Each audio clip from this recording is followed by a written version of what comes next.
everyone, we are from Group 9, third semester of English Education Department, University of Singaperbangsa, Karawang.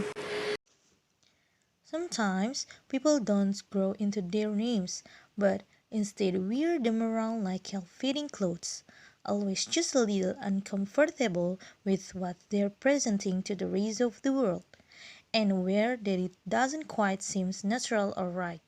A Twitter tweet last week highlighted this feeling. Maria Yagoda tweet, "Do you identify with your name? I don't feel like Mary at all. Feel like Radial Oil Group."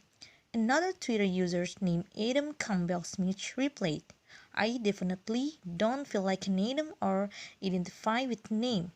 When I hear someone use it, I will like the same feeling as me when a DMV worker calls your ticket number.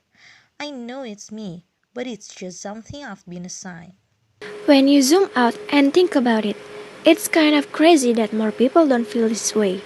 A name, just one, that you're stuck with for life, chosen by someone else, is kind of an absurd leap of faith. Here, human we have not yet met, this arbitrary bucket of letters we've assembled will both capture and become your essence. And it really will, at least in the eyes of everyone around you. We attach significant meaning to names when forming impressions, says psychologist Adam Alter, a marketing professor at NYU who studied people's name preferences. He offered up an extreme hypothetical case, say, one set of parents name their children yes and no, he says. Imagine having to present yourself as yes versus no for childhood, adolescence, and then into adulthood. One major effect is that it changes how you present yourself to others as you imagine how they will respond to your name, which, in turn, influences how they actually do respond to you. But, if I feel like the name doesn't really represent who you are, maybe you're kind of clinical joy or a nerdy brock. Two things can happen. You end up feeding off people's responses to represent a self that doesn't feel entirely authentic, or you cave against the impression your name puts forth, subvert the associated expectation, and feel trapped by a label that doesn't seem accurate.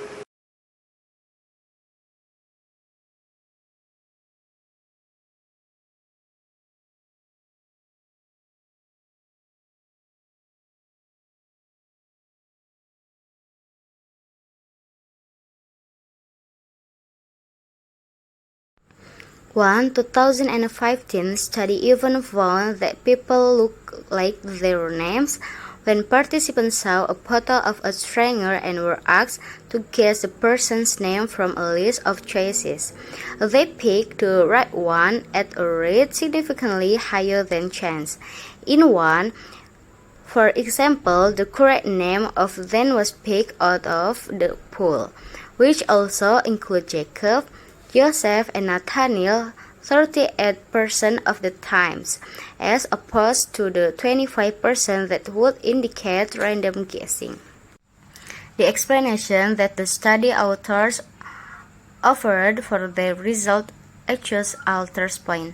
In most cases, a name is a self-fulfilling prophecy, explained KO author Jonathan Zwebner, a marketing researcher at Wharton. Your parents and society treat you according to the spirit of your name, and then you grow up and you fulfill those expectations. Eventually, even the way you look. In the study, Zwebner and her colleagues attribute their face name matching effect to both factors within the person's control, like hairstyle, and factors created by life experience, like smile lines. But in some cases, they added a name can instead be a self-defeating prophecy, in which we adjust our appearance in subtle ways to intentionally rebel against a name that doesn't fit. It's still nominative determinism, sort of your name is still influencing your choices, just in the opposite direction from the way it ordinarily might. In a way, a name that feels like a mismatch might be a more powerful force than one that fits.